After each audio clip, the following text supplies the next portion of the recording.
Good evening, everyone. Good evening. Welcome to Reading Frederick Douglass Together. We are the members of the Boston Public Quartet.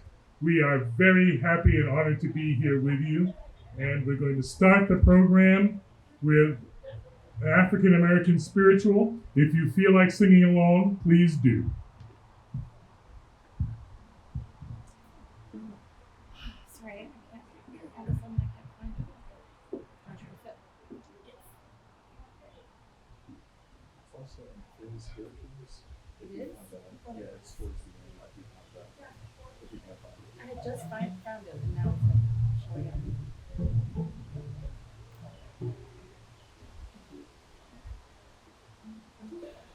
Right here. Just had it like so anyway. Yeah, air girl.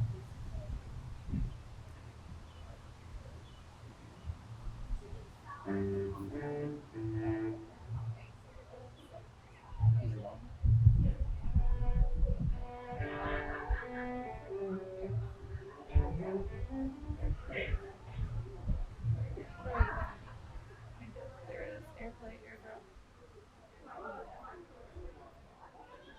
Do you rock that? I'm on now. I'm on now. That's exactly. I said, yeah. Okay. Yeah. Cellist.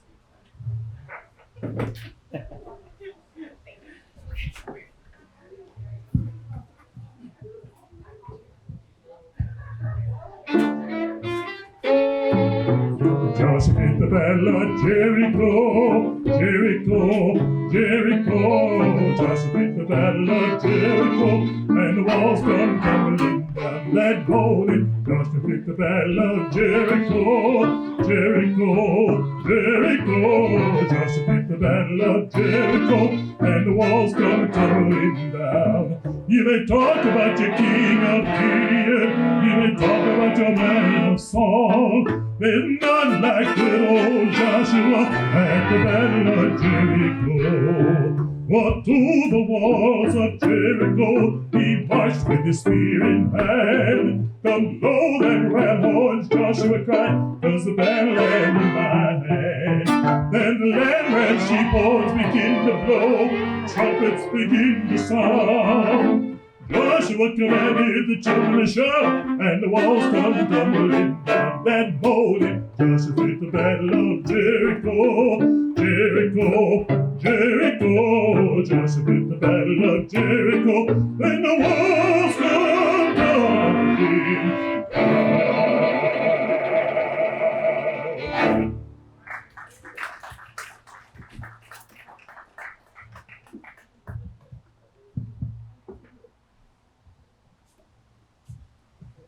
The words of Frederick Douglass.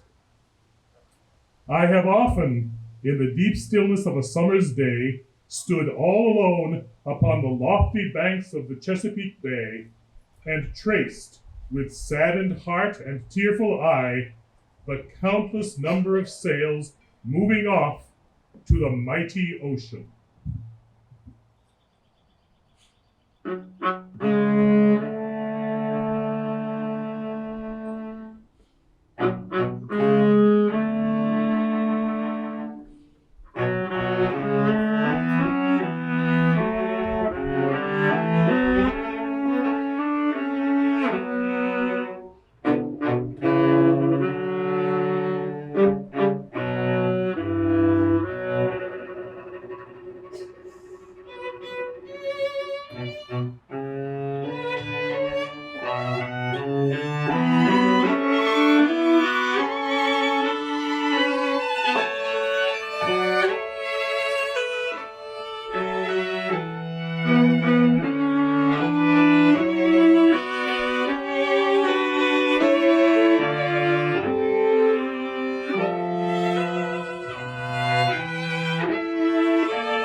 those beautiful vessels robed in purest white, so delightful to the eye, were to me so many shrouded ghosts to terrify and torment me with thoughts of my wretched condition.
Go on, go on. Oh, that I could also go. Could I but swim, if I could fly.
The sight of those vessels always affected me powerfully.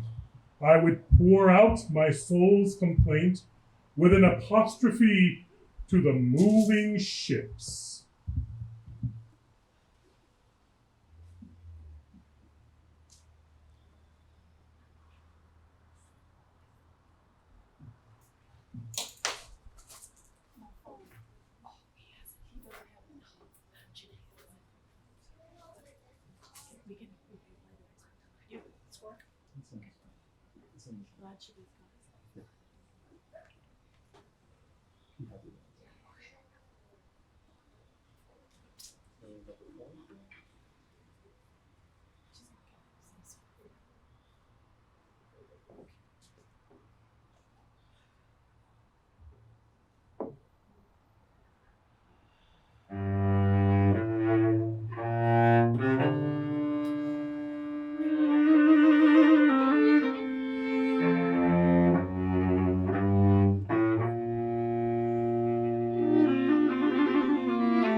I will not stand it.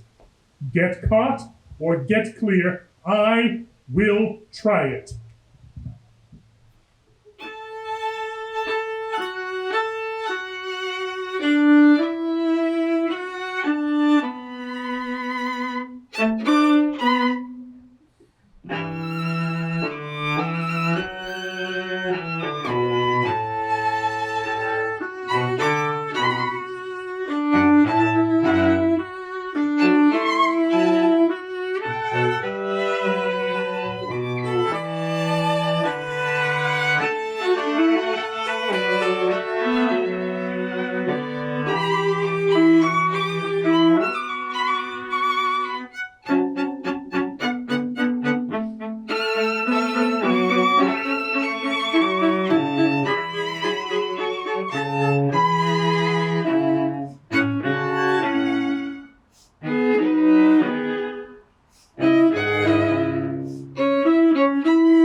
The steamboat steered in a northeast course from North Point, and I will do the same.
Only think of it, 100 miles straight north, and I am free. And when I get to the head of the bay, I will turn my canoe adrift and walk straight through Delaware into Pennsylvania.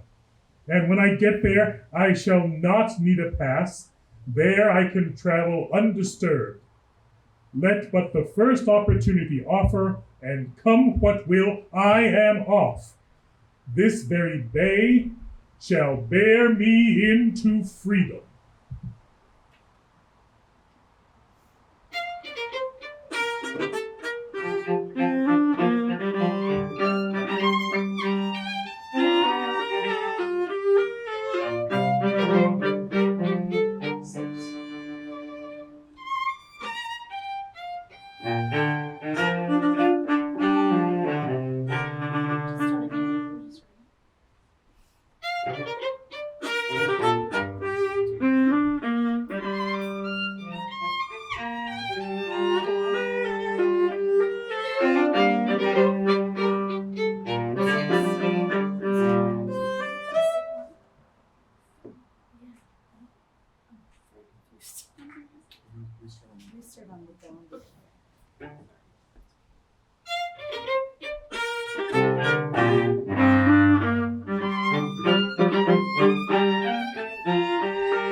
will not stand it. Get caught or get clear. I'll try it.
There is a better day a-coming. There is a better day ahead.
For our final selection, we'll return to the great treasury of African American spirituals. We invite you to join with us, if you'd like, to sing Deep River.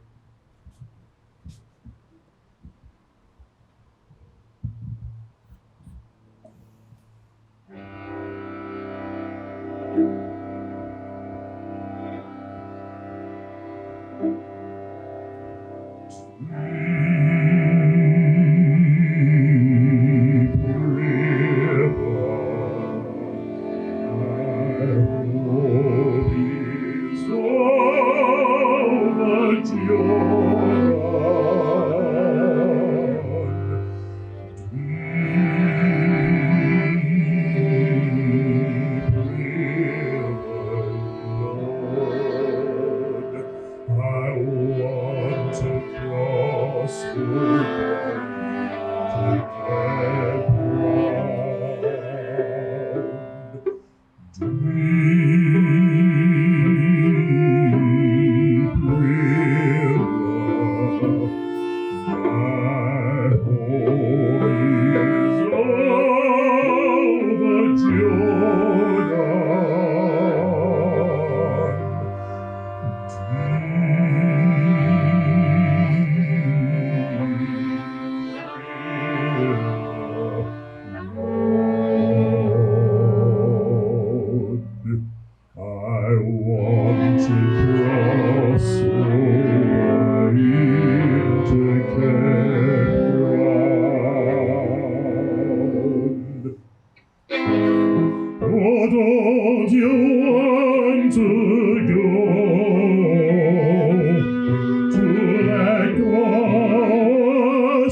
Thank you all for coming, and I want to give a tremendous round of applause and thank you to the Boston Public Quartet. They are incredible. Second time we've worked with them, and it just keeps getting better. So I'm going to hand this to Betsy to tell you a little bit about them. Thank you so much, Karen. So my name is Betsy Hinkle, and I'm the founder of the Boston Public Quartet. We actually have been around since 2007. Started out as an ensemble in residence for the nonprofit Music Connect, which I also founded, based mainly in Mattapan to begin. And we now are a standalone entity ensemble with actually, it's definitely, you see us as a quartet. You might see some different players from time to time, because I actually love working with lots of different musicians. So in fact, this is the second year in a row we've worked with Phil, who is an amazing addition. Definitely a quartet member. And we are dedicated to amplifying the voices of historically excluded musicians in classical music. So that could be the composers that we perform. So the piece, the middle piece, everyone understood the spirituals, everyone knew what those were, but the middle piece that we performed was a piece by a living woman composer named Geraldine Saunders Herbison. And she wrote this piece. Actually, it started out as an orchestral work based on the writings of Frederick Douglass, the slave narrative, and then she arranged it for string trio and narration. So that's the format that's easiest for us to present. I really hope to do the orchestration, one of these days, with Phil as soloist, because there's a solo baritone part. But anyway, we are, in our 16th or something season, whatever 2007 and now is, and we're very excited to program all kinds of different events, including one in Franklin Park. So stay tuned for a really big event called A Radical Welcome in Franklin Park in Boston, but it's close by. Thank you so much. It's been a pleasure to work with everyone. So Thank you so much.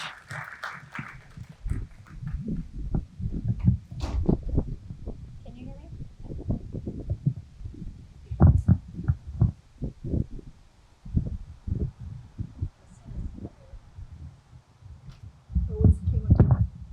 Hello? Okay, you can hear me now?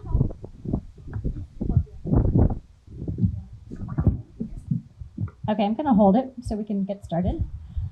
Welcome, everybody. Thank you so much for joining us tonight. I'm Heidi Vaughn. I'm the director of the Forbes House Museum, and I'm delighted. Thank you. It's great that this is now the third in-person year that we're able to do this.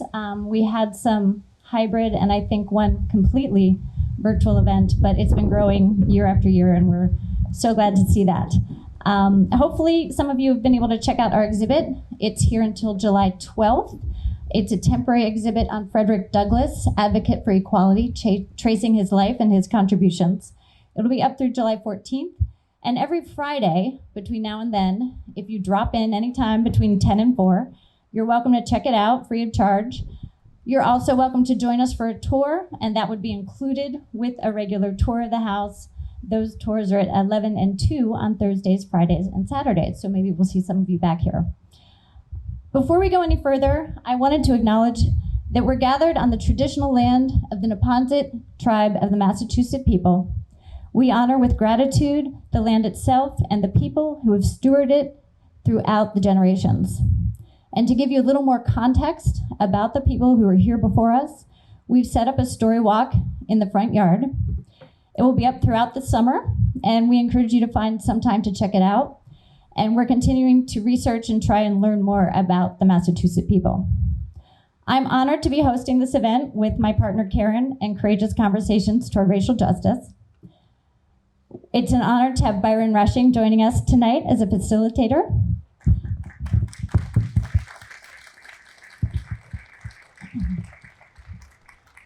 I'm also honored to welcome Senator Walter Timilty,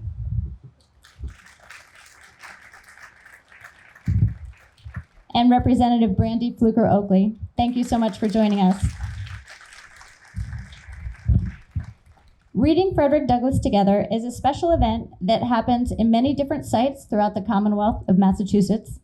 It's funded by a grant from Mass Humanities and the Massachusetts Cultural Council, And I'm delighted that Toya Bosworth from Mass Humanities is here tonight. Thank you.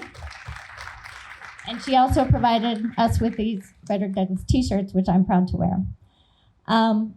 If you do need restrooms tonight, you can walk through the front door, through the stairwell to the back of the house. Thank you, Courageous Conversations, for providing the snacks tonight. Please help yourselves to that. And I'll now turn over to Karen so she can walk you through how it's going to go from here. Thank you, Heidi. It's wonderful to be back on the side lawn of the Forbes House Museum. There's nothing like doing this event in person, so we really appreciate you all showing up and helping us create this unique opportunity. Sorry.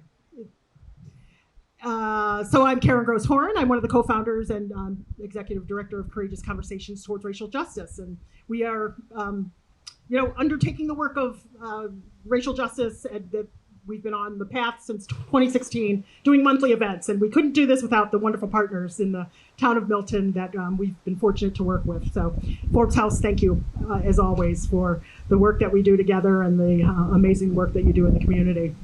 I want to give brief.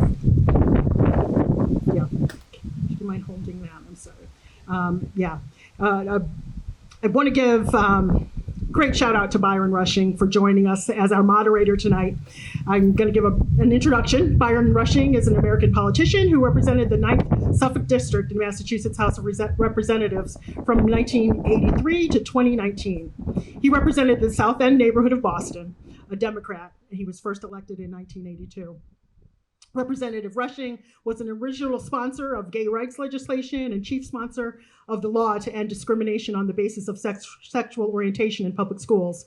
Byron's career and progressive record of accomplishment also includes work in gun safety, immigration, criminal justice reform, affordable housing, civil rights, healthcare treatment, treatment of drug addiction as a health issue, not a crime, and neighborhood quality of life issues.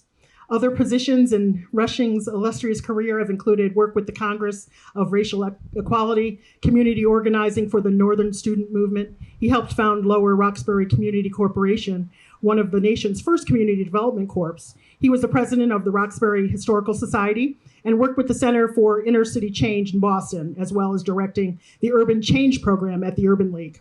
He served as president of the Museum of African American History in Boston, overseeing the purchase and restoration of the African Meeting House. The archaeological investigation of the Southwest Corridor construction also came under his overview, and the creation of the Roxbury Heritage State Park. Other key legislative efforts include body type acceptance and anti-discrimination on basis of height and weight. He led the state's anti-apartheid efforts and was instrumental in ending pre-existing condition refusals by insurance companies. He has been a sponsor and advocate for needle exchange programs and over-the-counter sales of sterile needles. Byron Rushing was an essential figure alongside Deval Patrick in convincing the Black religious community that marriage is a civil right, and is a renowned speaker on gentrification, suburbanization, and Boston Redevelopment Authority as a part of Structural Racism series. So welcome, Byron Rushing. We're glad to have you with us.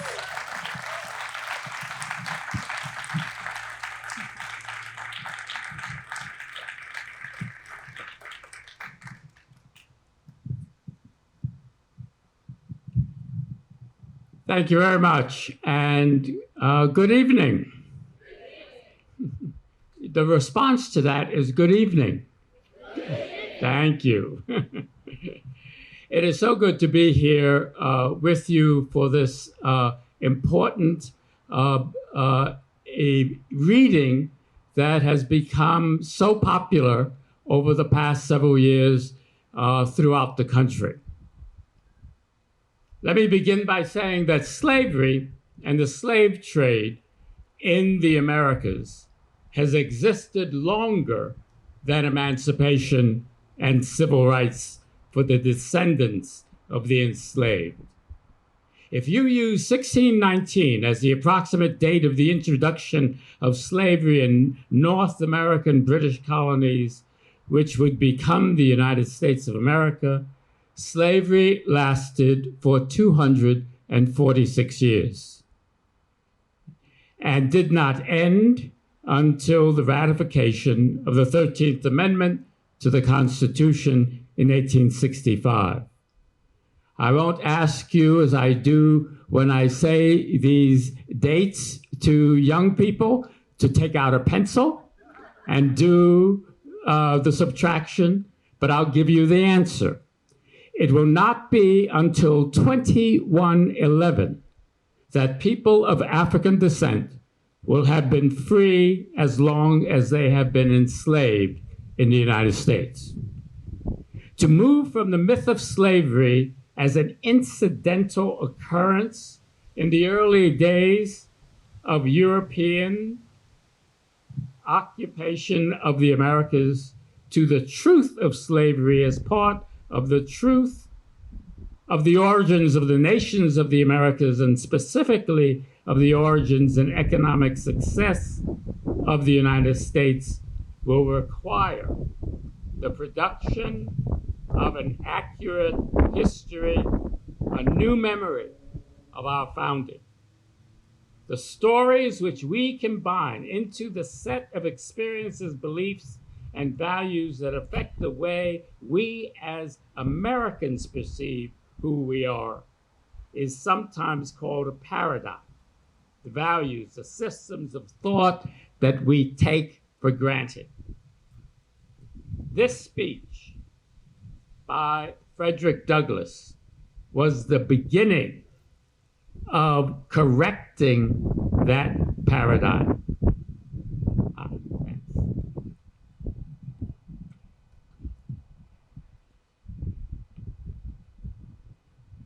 In the revised paradigm of our founding, our civic scripture will still maintain its importance when, in the course of human events, and we hold these truths to be self-evident, that all men are created equal, that they are endowed by their Creator with certain unalienable rights, that among those are life, liberty, and the pursuit of happiness. However, this paradigm will always have space to ask, who is this our, and who is this we? And listen to these words of Frederick Douglass, when he will say, and we will read, the Declaration of Independence is the ring bolt to the chain of our nation's destiny. So indeed, I regard it. The principles contained in that instrument are saving principles. They stand for these principles, be true to them on all occasions, in all places, against all foes, and at whatever cost. Yet when we pretend that is the whole story, we lie. When we accept that that is the whole story, we are being lied to. On July 5th, 1852, when Frederick Douglass asked, "What to the American slave is your 4th of July?" approximately 4 million African Americans were enslaved in this country, roughly 14% of the population. Douglass was born in 1818, enslaved in Maryland, escapes in 1838, reaches New Bedford in 1841, gives his first speech as an agent of the Massachusetts Anti-Slavery Society in Nantucket, moves to Lynn in 1842, and Rochester, New York in 1847. He joined the women at Seneca Falls in 1848, and a year after this speech, he founds the paper The North Star. This new paradigm will not fear the bad news, nor deny it as our heritage whenever we or our parents or our ancestors arrived on these shores. Maya Angelou is correct. History, despite its wrenching pain, cannot be unlived, and if faced with courage, need not be lived again. To do this recalling, this facing with courage, we must confront the horror of slavery. These words of Frederick Douglass can be honored by becoming incorporated into all our memories. The memory of them can be honored by us recalling the truth of slavery as part of the truth of the origins of the nations of the Americas, and specifically the origins and economic success of the United States, by us producing and using a new paradigm of truth, which includes and incorporates all our nation's founders. So let us begin.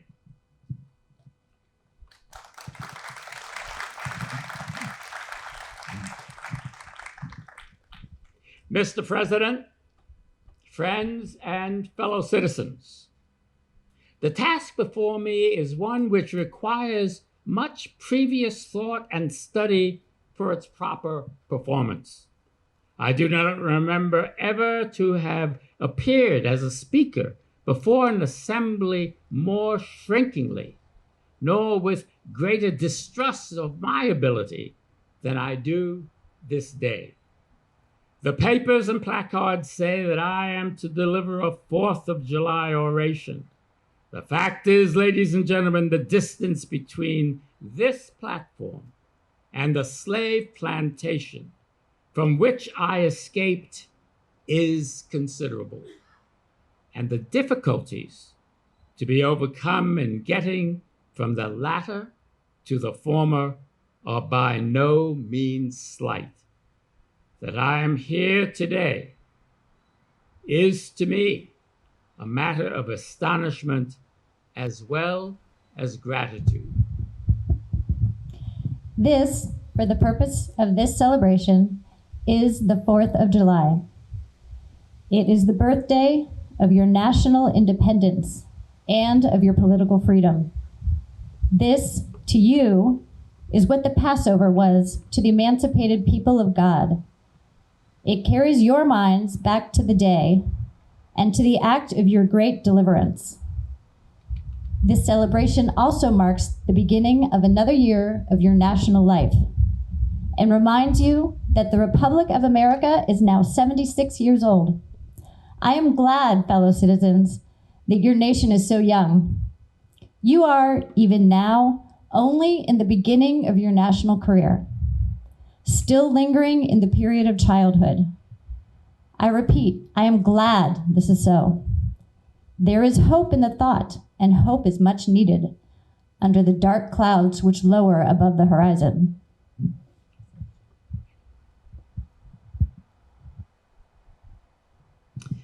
Fellow citizens, 76 years ago, the people of this country were British subjects.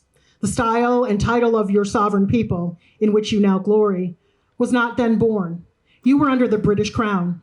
Your fathers esteemed the English government as the home government, England as the fatherland, although a considerable distance from your home, impose in the exercise of its parental prerogatives upon its colonial children such restraints, burdens, and limitations as, in its mature judgment, it deemed wise, right, and proper.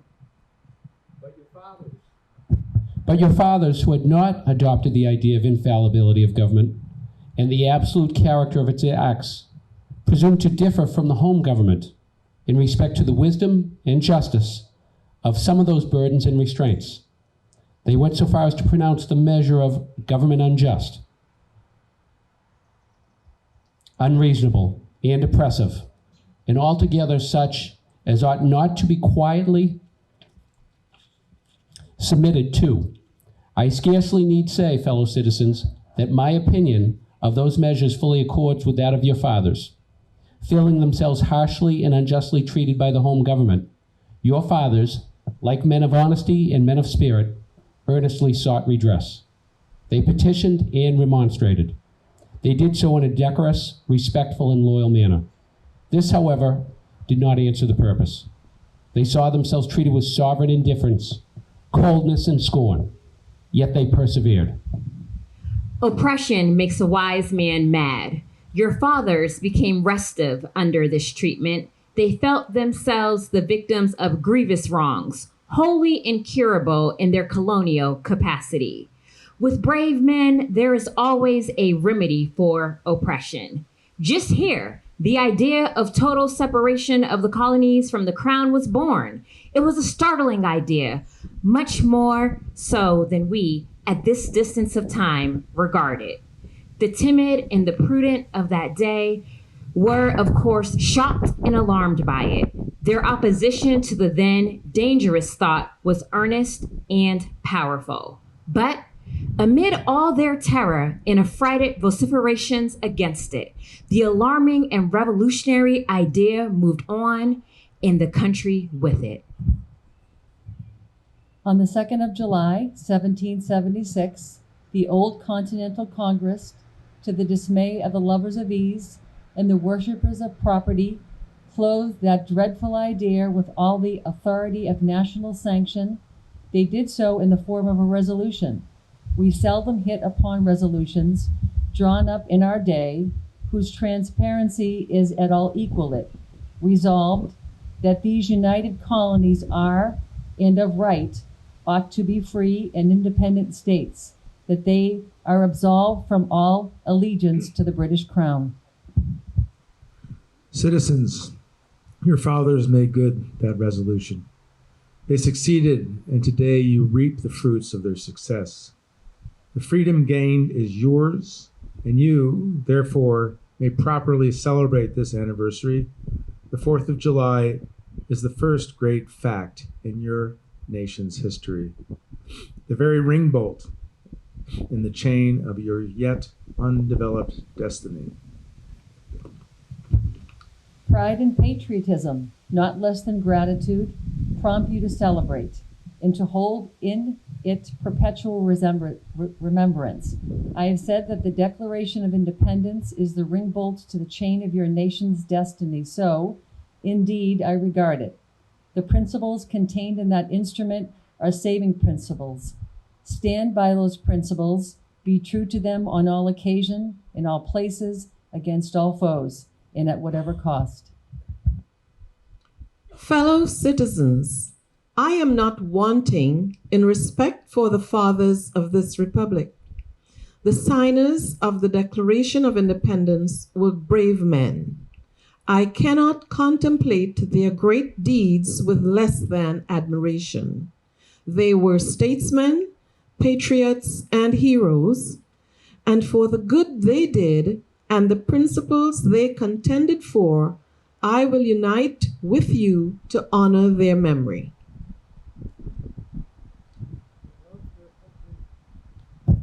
They love their country better than their own private interests, and all will concede that it is rare virtue that ought to command respect. He who will intelligently lay down his life for his country is a man whom it is not human nature to despise. Your fathers staked their lives, their fortunes, and their sacred honor on the cause of their country. In their admiration of liberty, they lost sight of all other interests. They were peacemen, but they preferred revolution to peaceful submission to bondage. They were quiet men, but they did not shrink from agitating against oppression. They showed forbearance, but they knew its limit. They believed in order, but not in the order of tyranny. With them, nothing was settled that was not right. With them, justice, liberty, and humanity were final, not slavery and oppression. You may well cherish the memory of such men. They were great in their day and generation. Their solid manhood stands out the more as we contrast it with these degenerate times. How circumspect, exact, and proportionate were all their movements. How unlike the politicians of an hour. Their statesmanship looks beyond the passing moment and stretched away in strength and into the distant future. Mark them, fully appreciating the hardship to be encountered, firmly believing in the right of their cause, wisely measuring the terrible odds against them. Your fathers, the fathers of this republic, laid the cornerstone of this natural superstructure. which has risen and still rises in grandeur around you. Of this fundamental work, this day is the anniversary. Our eyes are met with demonstrations of joyous enthusiasm. The causes which led to the separation of the colonies from the British Crown have never lacked for a tongue. They have all been taught in your common schools, narrated at your firesides, unfolded from your pulpits, and thundered from your legislative halls, and are as familiar to you as household words. They form the staple of your national poetry and eloquence. I leave, therefore, the great deeds of your fathers to others.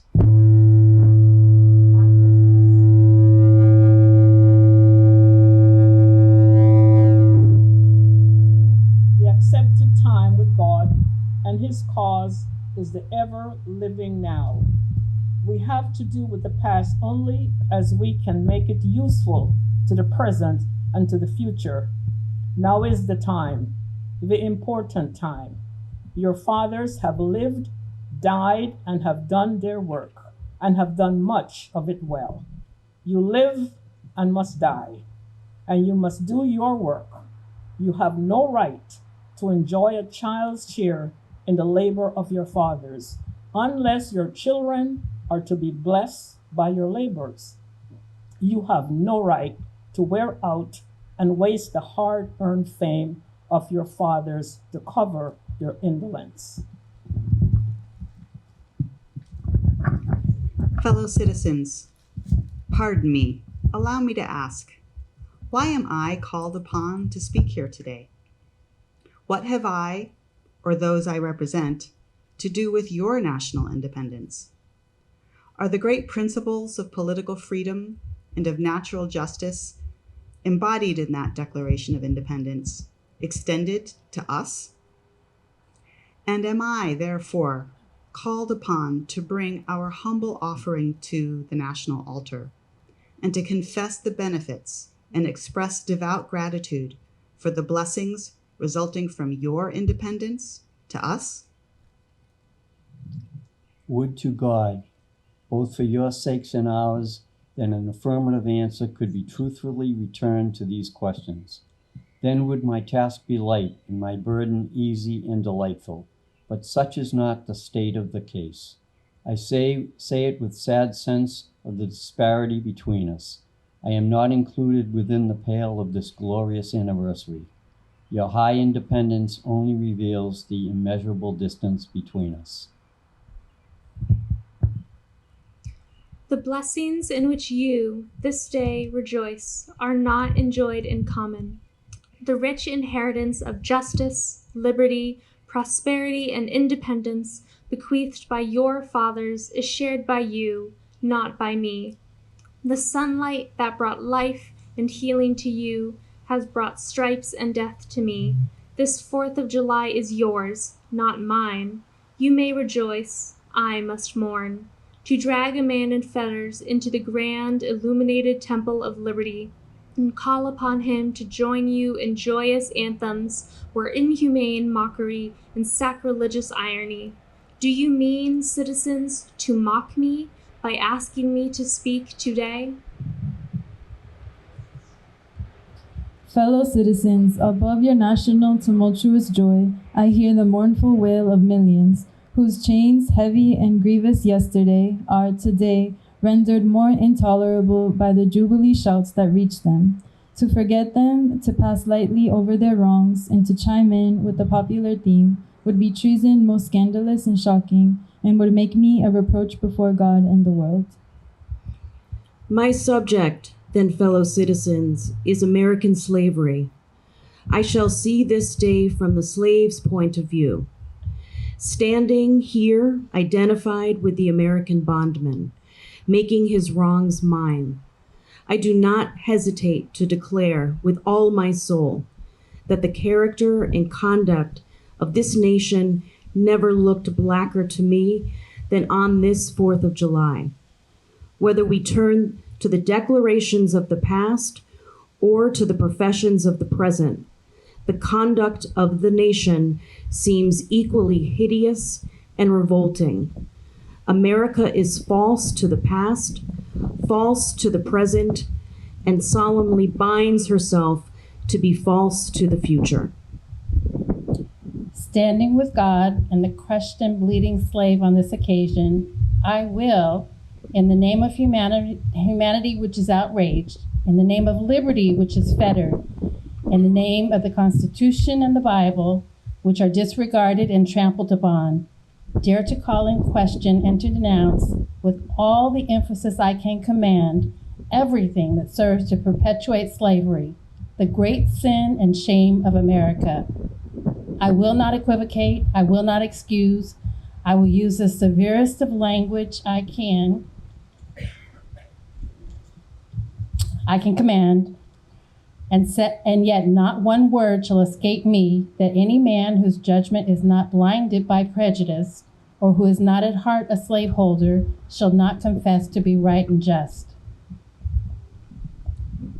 I fancy I hear someone of my audience say, it is just in this circumstance that you and your brother abolitionists failed to make a favorable impression on the public mind. Would you argue more and denounce less? Would you persuade more and rebuke less? Your cause would be much more likely to succeed. But I submit, where all is plain, there is nothing to be argued. What point in the anti-slavery creed would you have me argue? On what branch of the subject do the people of this country need light? Must I undertake to prove that the slave is a man? The slaveholders themselves acknowledge it in the enactment of laws for their government. They acknowledge it when they punish disobedience on the part of the slave. There are 72 crimes in the state of Virginia which, if committed by a black man, subject him to the punishment of death, while only 2 of the same crimes will subject a white man to the like punishment. What is this but the acknowledgement that the slave is a moral, intellectual, and responsible being? Southern statute books are covered with enactments forbidding, under severe fines and penalties, the teaching of the slave to read or to write. When you can point to any such laws in reference to the beast of the field, then I may consent to argue the manhood of the slave. When the dogs in your street, when the fowls of the air, when the cattle on your hills, when the fish of the sea, and the reptiles that crawl shall be unable to distinguish the slave from a brute, then will I argue with you that the slave is a man.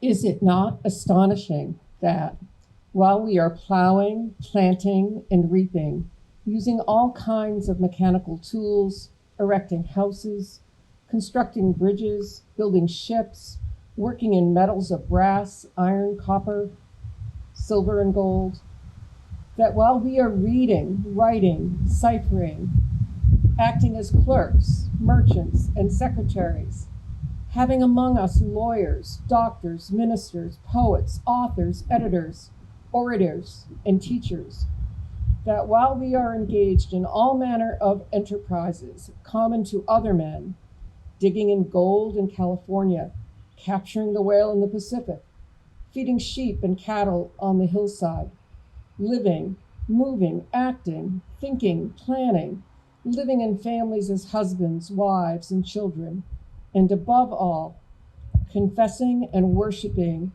the Christian's God, and looking hopefully for life and immortality beyond the grave, we are called upon to prove that we are men.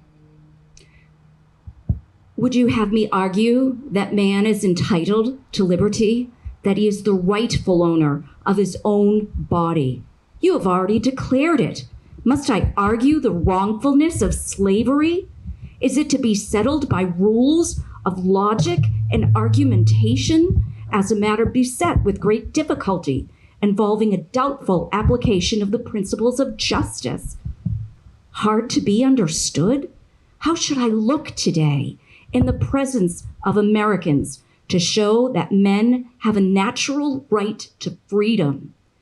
To do so would be to make myself ridiculous, to offer an insult to your understanding. There is not a man beneath the canopy of heaven that does not know that slavery is wrong for him. What? Am I to argue that it is wrong to make men brutes, to rob them of their liberty, to work them without wages, to keep them ignorant of the relationship, their fellow men, to beat them with sticks, to flay their flesh with the lash, to load their limbs in irons, to hunt them with dogs, to sell them at auction, to sunder their families, to knock out their teeth, to burn their flesh, to starve them into obedience and submission to the masters? I must argue that a system thus marked with blood and stained with pollution is wrong. No, I will not. I have better employments for my time and strength than such arguments would imply. What then remains to be argued? Is it that slavery is not divine, that God did not establish it, that our doctors of divinity are mistaken? There is blasphemy in that thought. That which is inhuman cannot be divine. Who can reason on such a proposition? I cannot. The time for such argument is past. At a time like this, scorching irony, not convincing argument, is needed. Oh, had I the ability, and could I reach the nation's ear, I would today pour out a fiery stream of biting ridicule, blasting reproach, withering sarcasm, and stern rebuke. For it is not light that is needed, but fire. It is not the gentle shower, but the thunder. We need the storm, the whirlwind, and the earthquake. The feeling of the nation must be quickened. The consciousness of the nation must be roused. The propriety of the nation must be startled. The hypocrisy of the nation must be exposed, and its crimes against God and man must be proclaimed and denounced. What to the American slave is your 4th of July? I answer, a day that reveals to him more than all other days in the year the gross injustice and cruelty to which he is the constant victim. To him, your celebration is a sham, your boasted liberty an unholy license, your national greatness, swelling vanity. Your sounds of rejoicing are empty and heartless. Your denunciation of tyrants, brass-fronted impudence. Your shouts of liberty and equality, hollow mockery. Your prayers and hymns, your sermons and thanksgivings, with all of your religious parade and solemnity, are to him mere bombast, fraud, deception, impiety, and hypocrisy, a thin veil to cover up crimes which would disgrace a nation of savages. There is not a nation on earth guilty of practices more shocking and bloody than are the people of the United States at this very hour. Go where you may, search where you will, roam through all the monarchies and despotisms of the old world. Search out every abuse, and when you have found the last, lay your facts by the side of the everyday practices of this nation, and you will say with me that for revolting barbarity and shameless hypocrisy, America reigns without rival. Take the American slave trade, which we are told by the papers is especially prosperous just now, as the price of men was never higher, and which is carried on in all the large towns and cities in one half of this confederacy. This trade is one of the peculiarities of American institutions. In several states, this trade is a chief source of wealth. It is called the international slave trade, in order to divert from it the horror with which the foreign slave trade is contemplated. The foreign slave trade has long since been denounced by this government as piracy and execrable traffic. To arrest it, this nation keeps a squadron at the immense cost on the coast of Africa. Everywhere in this country, it is safe to speak of this foreign slave trade as a most inhuman traffic, opposed alike to the laws of God and of men. It is, however, a notable fact that while so much execration is poured out by the Americans upon those engaged in the foreign slave trade, the men engaged in the slave trade between the states pass without condemnation, and their business is deemed honorable. Behold the practical operation of this internal slave trade, the American slave trade, sustained by American politics and American religion. Here you will see men and women reared like swine for the market. You know what is a swine drover? I will show you a man drover. They inhabit all our southern states. They perambulate the country and crowd the highways of this nation with droves of human stock. You will see one of these human flesh jobbers armed with a pistol, whip, and bowie knife, driving a company of 100 men, women, and children from the Potomac to the slave market at New Orleans. These wretched people are to be sold singly or in lots to suit purchasers. They are food for the cotton field and the deadly sugar mill. Mark the sad procession as it moves wearily along, and the inhuman wretch who drives them. Hear his savage yells and his blood-chilling oaths as he hurries on his affrighted captives. There see the old man with locks thinned and gray. Cast one glance, if you please, upon that young mother whose shoulders are bare in the scorching sun, her briny tears falling on the brow of the babe in her arms. See, too, that girl of 13 weeping, yes, weeping, as she thinks of the mother from whom she has been torn. The drove moves tardily. Heat and sorrow have never consumed their strength. Suddenly, you hear a quick snap, like the discharge of a rifle.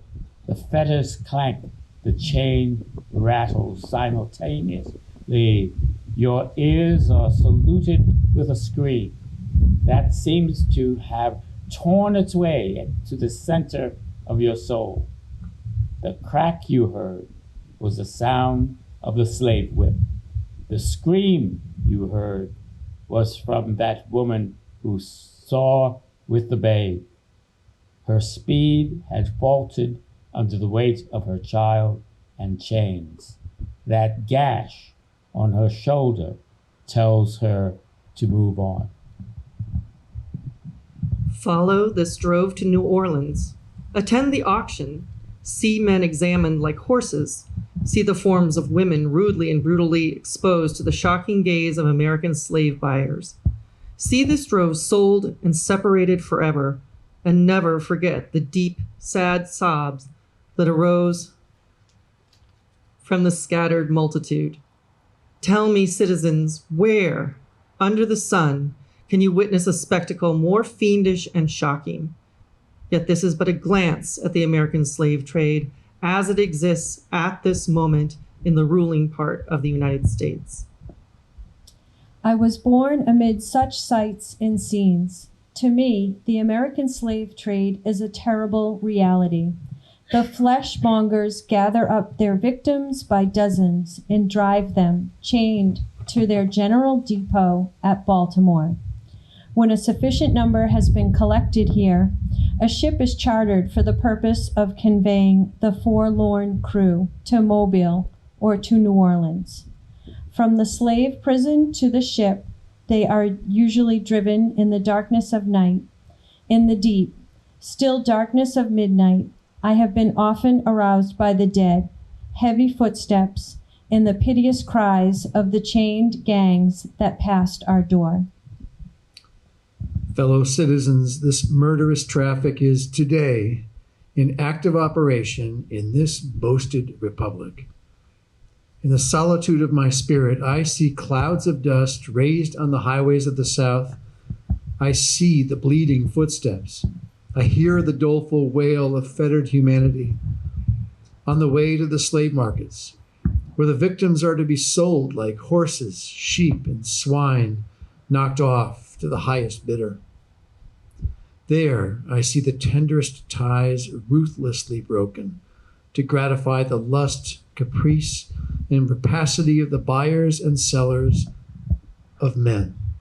My soul sickens at the sight. But a still more inhuman, disgraceful, and scandalous state of things remained to be presented by an act of the American Congress, not yet 2 years old. Slavery has been nationalized in its most horrible and revolting form. Mason and Dixon's line has been obliterated. New York has become as Virginia, and the power to hold, hunt, and sell men, women, and children as slaves remain no longer a mere state institution, but is now an institution of the whole United States. The power is coextensive with the Star-Spangled Banner and American Christianity. Where these go, may also go the merciless slave hunter. Where these are, man is not sacred. He is a bird for the sportsman's gun. By the most foul and fiendish of all human decrees, the liberty and person of every man are put in peril. Your broad Republican domain is hunting ground for men. Your lawmakers have commanded all good citizens to engage in this hellish sport. Your president, your secretary of state, enforce as a duty you owe to your free and glorious country and to your God that you do this accursed thing. Not fewer than 40 Americans have, within the past 2 years, been hunted down and without a moment's warning, hurried away in chains and consigned to slavery and to excruciating torture. Some of these have had wives, children, dependent on them for bread. But of this, no account was made. The right of the hunter is to his prey stands superior to the right of marriage and to all rights in this republic, the rights of God included. For Black men, there is neither law nor justice, humanity nor religion. The fugitive slave law makes mercy to them a crime and bribes the judge who tries them. An American judge gets $10 for every victim he consigns to slavery, and $5 when he fails to do so. The oath of any two villains is sufficient under this hell-black enactment to send the most pious and exemplary Black man into the remorseless jaws of slavery. His own testimony is nothing. He can bring no witnesses for himself. The minister of American justice is bound by the law to hear but one side, and that is the side of the oppressor. Let this damning fact be perpetually told. Let it be thundered around the world that in tyrant-killing, king-hating, people-loving, democratic, Christian America, the seats of justice are filled with judges who hold their offices under an open and palpable bribe and are bound in deciding in the case of a man's liberty to hear only his accusers. In glaring violation of justice, in shameless disregard of the forms of administering law, in cunning arrangement to entrap the defenseless, and in diabolical intent, this fugitive slave law stands alone in the annals of tyrannical legislation. Americans, your Republican politics, not less than your Republican religion, are flagrantly inconsistent. You boast of your love of liberty, your superior civilization, and your pure Christianity, while the whole political power of the nation is solemnly pledged to support and perpetuate the enslavement of the millions of your countrymen. You hurl your anathemas at the crowned head tyrants of Russia and Austria, and pride yourselves on the democratic institutions, while you yourselves consent to the mere tools and bodyguards of the tyrants of Virginia and Carolina. You invite to your shores fugitives of oppression from abroad. Honor them with banquets, greet them with ovations, cheer them, toast them, salute them, protect them, and pour out your money to them like water. But the fugitives from your own land you advertise, hunt, arrest, shoot, and kill. You glory as ever stained the character of a nation, a system begun in avarice, supported in pride, and perpetuated in cruelty. You shed tears over fallen Hungary and make the sad story of her wrongs the theme of your poets, statesmen, and orators. Tell your gallant sons are ready to fly to arms to vindicate her cause against the oppressor. But in regard to the 10,000 wrongs of the American slave, you would enforce the strictest silence and would hail him as an enemy of the nation who dares to make these wrongs the subject of public discourse. You are all on fire at the mention of liberty for France or for Ireland, but are as cold as an iceberg at the thought of liberty for the enslaved of America. You discourse eloquently on the dignity of labor, yet you sustain a system which, in its very essence, casts a stigma upon labor. You can bare your bosom to the storm of British artillery to throw off a 3-penny tax on tea, and yet wring the last hard-earned farthing from the grasp of the black laborers of your country. You profess to believe that of one blood God made all nations of men to dwell on the face of all the earth, and hath commanded all men everywhere to love one another. Yet you notoriously hate and glory in your hatred all men whose skins are not colored like your own.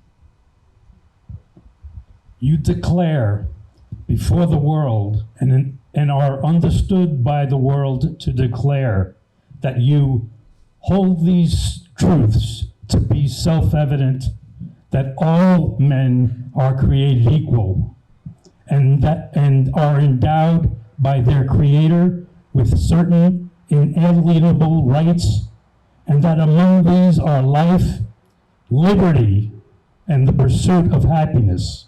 And yet, you hold securely in a bondage which, according to your own Thomas Jefferson, is worse than ages of that which your fathers rose in rebellion to oppose, a 7th part of the inhabitants of your country. Fellow citizens, I will not enlarge further on your national inconsistencies. The existence of slavery in this country brands your republicanism as a sham, your humanity as a base pretense, and your Christianity as a lie. It destroys your moral power abroad. It corrupts your politicians at home. It saps the foundation of the religion. It makes your name a hissing and a byword to a mocking earth. It is the antagonistic force in your government, the only thing that seriously disturbs and endangers your union. It fetters your progress. It is the enemy of improvement, the deadly foe of education. It fosters pride. It breeds insolence. It promotes vice. It shelters crime. It is a curse to the earth that supports it. And yet you cling to it as if it were the sheet anchor of all your hopes. Be warned, a horrible reptile is coiled up in your nation's bosom. The venomous creature is nursing at the tender breast of your youthful republic. For For the love of God, tear away and fling from you the hideous monster, and let the weight of 20 millions crush and destroy it forever.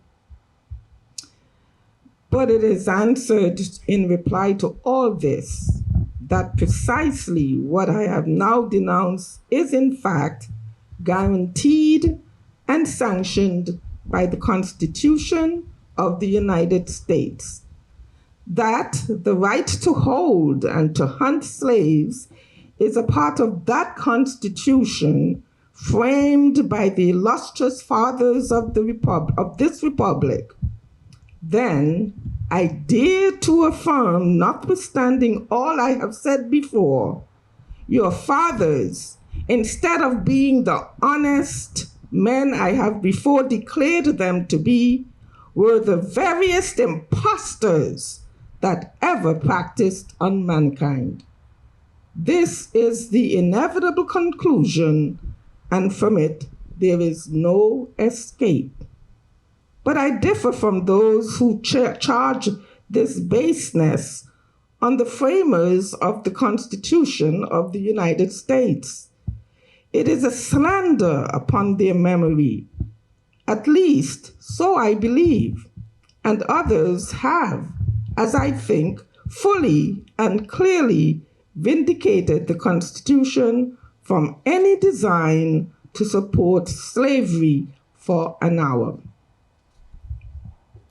Allow me to say, in conclusion, notwithstanding the dark picture I have this day presented of the state of the nation, I do not despair of this country. There are forces in operation which must inevitably work the downfall of slavery. I, therefore, leave off where I began, with hope. While drawing encouragement from the Declaration of Independence, the great principles it contains, and the genius of American institutions, my spirit is cheered by the obvious tendencies of the age. Nations do not now stand in the same relation to each other that they did ages ago. No nation can now shut itself up from the surrounding world and trot round in the same old path of its fathers without interference. The time was when such could be done, but a change has now come over the affairs of mankind. Walled cities and empires have become unfashionable. The arm of commerce has borne away the gates of the strong city. Intelligence is penetrating the darkest corners of the globe. Wind, steam, and lightning are its chartered agents. Oceans no longer divide, but link nations together. From Boston to London is now a holiday excursion. Space is comparatively annihilated. Thoughts expressed on one side of the Atlantic are distinctly heard on the other. In the fervent aspirations of William Lloyd Garrison, I say, and let every heart join in saying it. And I ask you now to together say all those words of William Lloyd Garrison, which are found on your last sheet. So turn to your very last sheet. And do you have all the words of the triumph of freedom? So let us begin. We're going to say it all together. Should we say the last stanza of his speech? No, it's the same. Okay. God speed the year of Jubilee, the wide world o'er, when from the galling chains set free, the oppressed shall vilely bend the knee, and wear the yoke of tyranny like brutes no more. That year will come, and freedom's reign, to man his plundered rights again restore. God speed the day when human blood shall cease to flow, in every clime be understood the claims of human brotherhood, and each return for evil good, not blow for blow. That day will come all feuds to end, and change into a faithful friend each foe.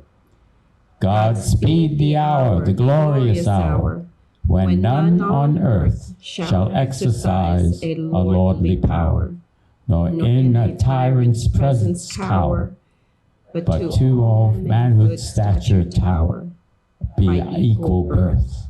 That hour will come to each, to all, and from his prison house to thrall, go forth, until that year, day, hour arrive.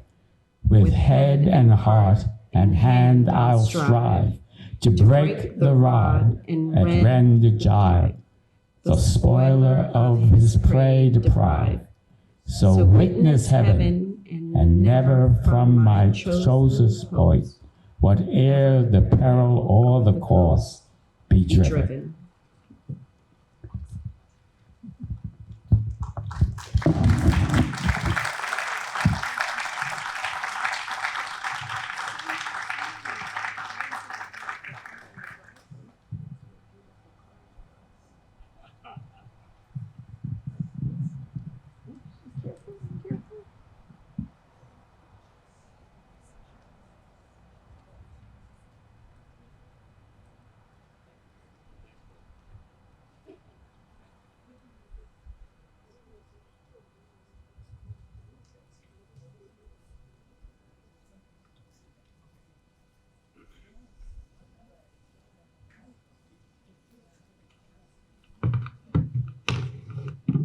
So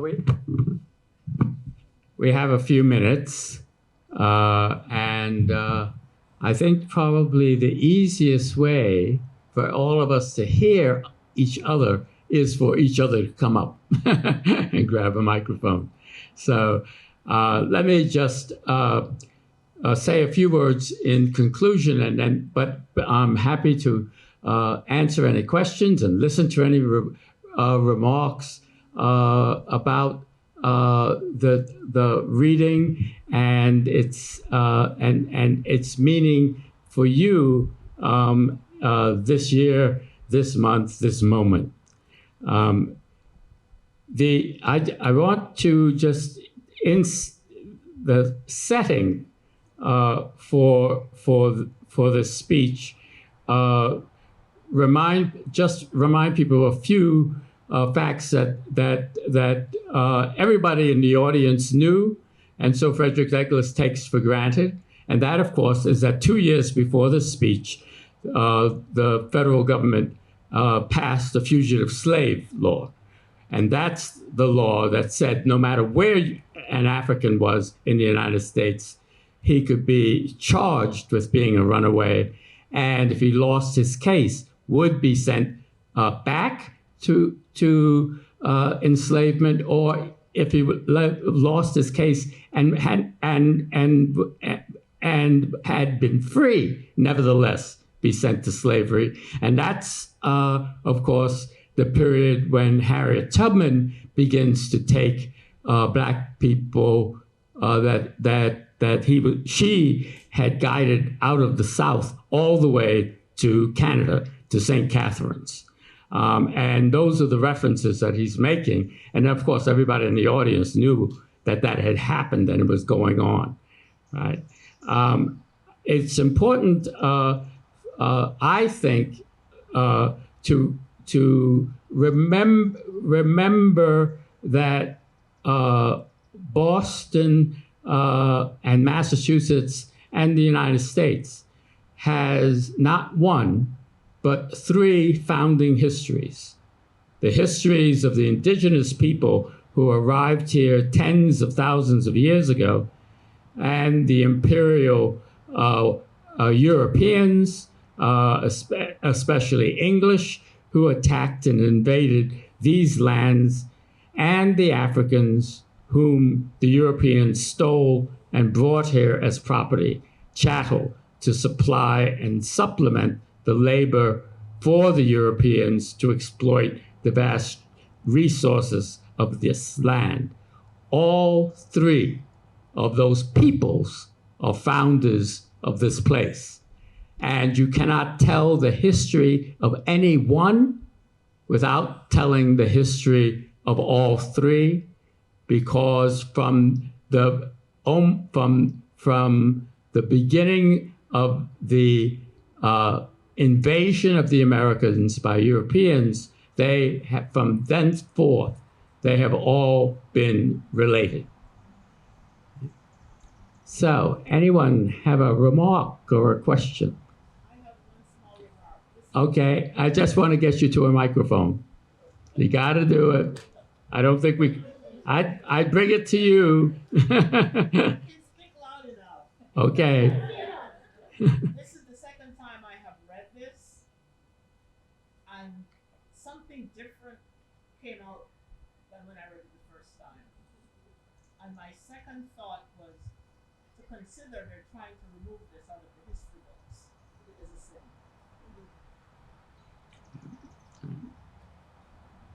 So I think in my family, I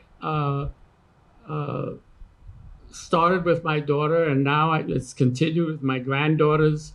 We always read the Declaration of Independence out loud on the 4th of July, right? Because we always felt that it was it was an important document, and an important both in its positive sense and in its contradictions. And then we didn't usually read the whole thing, but then on the 5th, we always read a chunk of the speech. Though, as you notice, this speech was not written to Black people. And the Declaration of Independence, of course, wasn't written for Black people. And this speech was written to white people. And part of the brilliance of this speech was the way in which he engaged those white people before he condemned them. Right? Which, of course, is one of the brilliant things of Frederick Douglass's oratory. He was invited to give this speech earlier on in the year. A group of women in Rochester invited him to give this speech, and he said he would do it if he could do it on the 5th. He insisted on the 5th of July.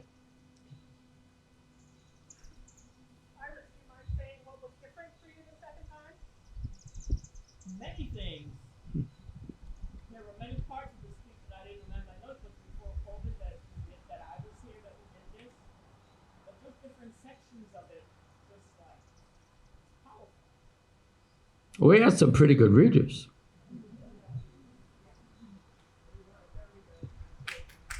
I'll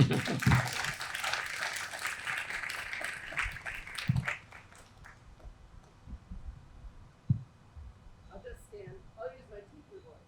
I'm a history teacher, and we read documents a lot. And I haven't read the full one with my students, but we've done excerpts from this one, and I love the reading of the 4th of July that you mentioned.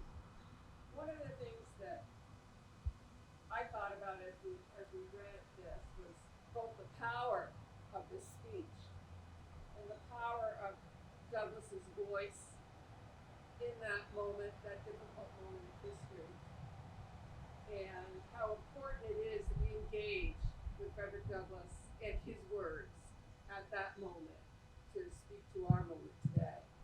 And the way that I came to think by the end of this was that we have so much noise in our media, so much twisted propaganda and political objectives and goals, that it's so much more powerful to engage with Frederick Douglass in his voice, in his words, clean of political agenda. And I would hope that, kids are captive audiences, so we can kind of make them do it a little bit in school, but I think it's really important for adults to engage with the documents as well and the context. Thank you. Yes. Yes. Hi.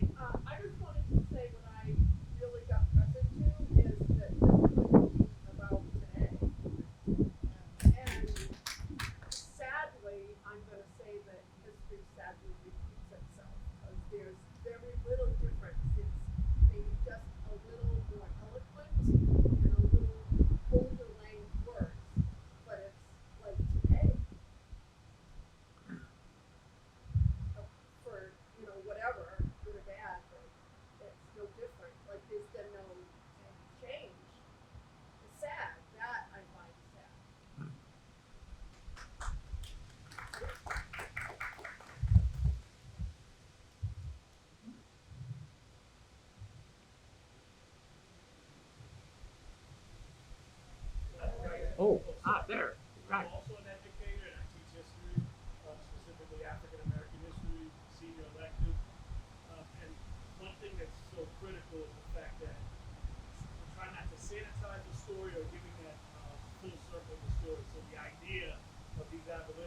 using that moral suasion. So that I look at my back, the scar, the baby being torn. Can you see that? Even if you haven't met a black person, can you imagine that? So that whole moral suasion. Then the political, you know what happened to Charles Sumner, getting caved for just trying to pass legislation and abolitionist trying to pass and doing petitions. But then finally getting to the violence, where Frederick Douglass actually being a proponent, trying to recruit for the Civil War, having sons fighting. So talking with that and dealing with students and trying to get that side of the story, sometimes it's a little bit hard because a lot of times different narratives of just these African folks, they even fight on enslaved ships. So we talk about mutinies. So that's one of the things. And it sort of gets difficult at times and tough because now in school, not just the fact of taking things out, but I know showing certain films or being conscious of that too. I think what's good about this post-COVID time period is being conscious and understanding that there are triggers for students, but just working through that, trying to have voices from the community, parents, have an understanding we are going to read this text, we are going to see this film, we're going to listen to this music, we're going to try to flesh it out and deal with it.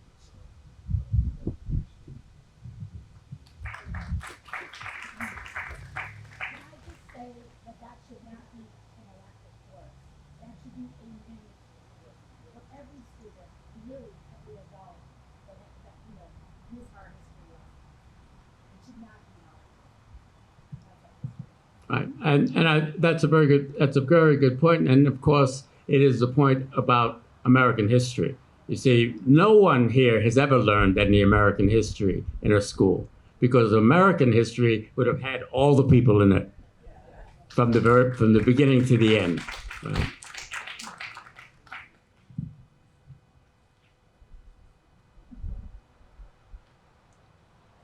Yes. Come a little closer. Yes.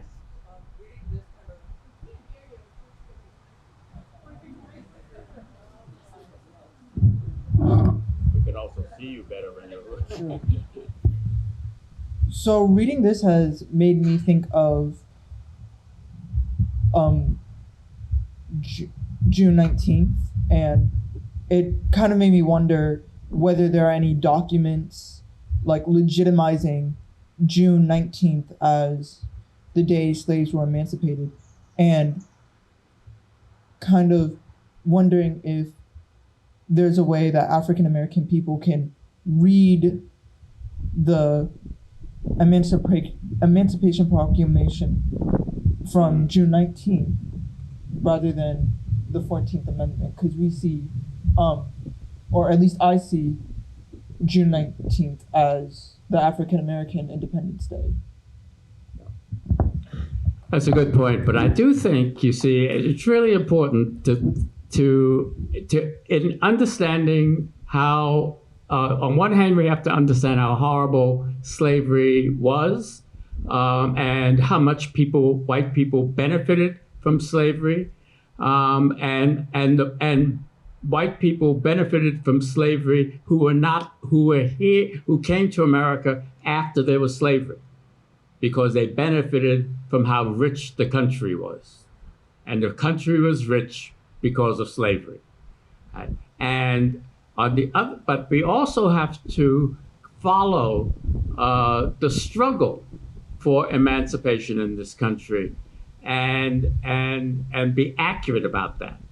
I think that the problem I have with Juneteenth is that we are making I'm all for having a holiday for everybody, all black people to get together and have a good time.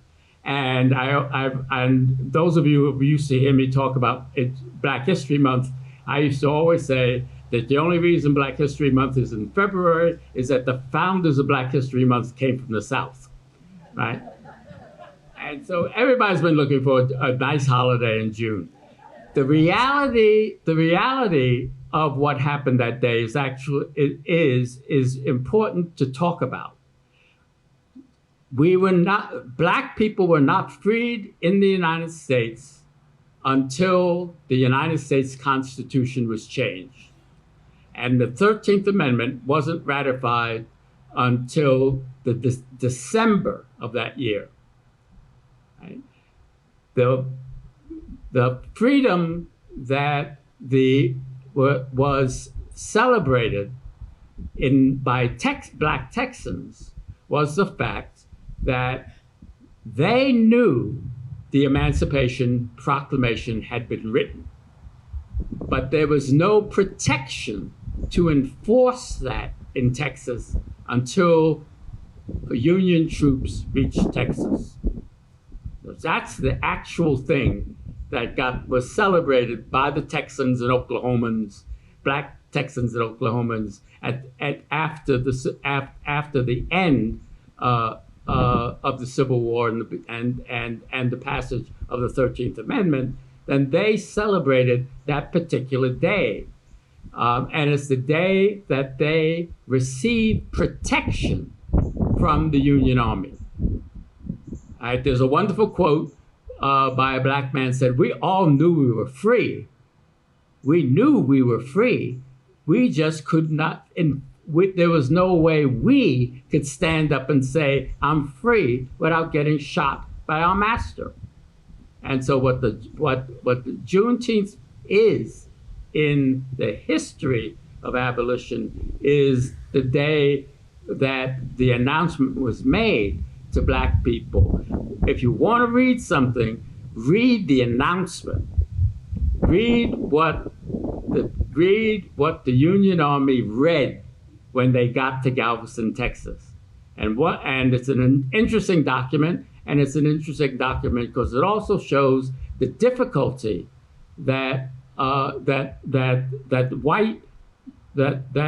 the Union actually had in freeing people. One of the things it tells them is, don't leave your plantation, right? And they order the owners to pay them, right? But they tell them, don't leave the plantation. Yeah, it's a complicated. It's important that we get all the history together. If you could do your history in a paragraph, you are wrong because you've probably oversimplified it. Yeah.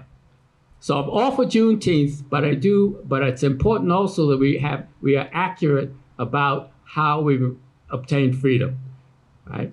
You remember that the Emancipation Proclamation freed Black people in the states of rebellion. That's why it could be a military order, right? There were states that had slaves and slavery that did not join the Confederacy. Border states like Maryland that did not join the Confederacy. And their slaves were not freed until the Constitution passed, until the 13th Amendment was passed. Right? There were slaves after Juneteenth, legally in the United States. Yeah. That's a great question. That's a great question, and keep reading that stuff. I'm also for reading the Emancipation Proclamation aloud. Yeah, that's a good thing. Anything else? Huh?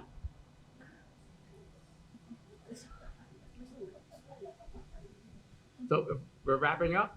Okay, I want to say something to you as we wrap up.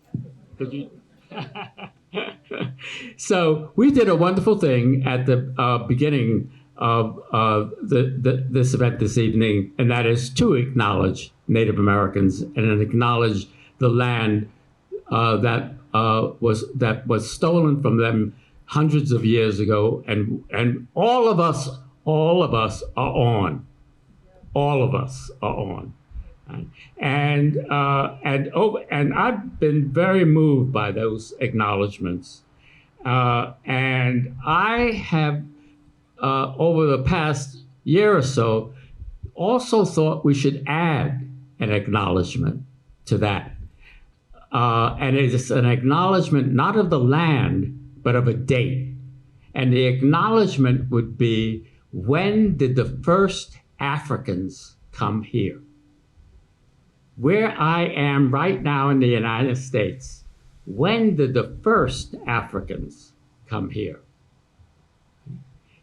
I know that story for Boston. I don't know that story for most of the places in the United States. 1619 is famous, but that was just one place in Virginia. Right? In Boston, it was 1638. And I think that that would be a wonderful thing for us to consider, but certainly for all of us to find out. Thank you.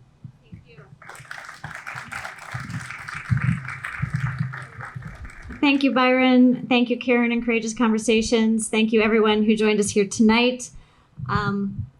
That's it for us. And if you do come back to the museum, I hope you will. Remember those tour times, Thursdays, Fridays, and Saturdays. And of course, the Frederick Douglass exhibit is open on Fridays through July 14th. It was a wonderful night, and I'm glad you're all here to be a part of it. And I hope to see you. I hope we do this again next year, and I hope we see you then. Thanks so much.